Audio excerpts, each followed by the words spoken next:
એક્સપ્રેસના નિર્માતા શ્રમજીવીઓ સાથે સંવાદ કરી તેમના યોગદાનને બિરદાવ્યું.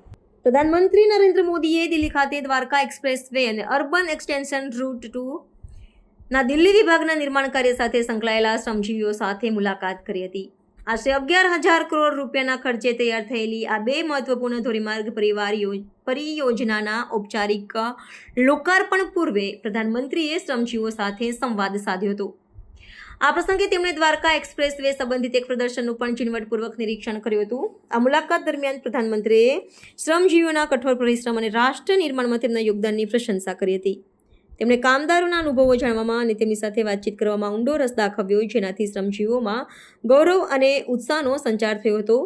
આ બંને પરિયોજનાઓ દિલ્હીમાં વાહન વ્યવહારની ગીચતા ઘટાડવા અને રાષ્ટ્રીય રાજધાની ક્ષેત્રમાં સંપર્ક વ્યવસ્થાને સુધારવા માટે અત્યંત મહત્વપૂર્ણ માનવામાં આવે છે.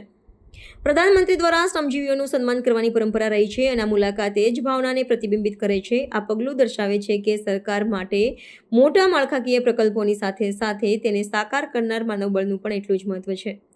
આ પરિયોજનાનું લોકાર્પણ નાગરિકો માટે પરિવહનને સુગમ બનાવવા અને જીવનશૈલીની સુવિધા વધારવાના સરકારના દૃષ્ટિકોણને સાકાર કરવાની દિશામાં એક મોટું પગલું છે.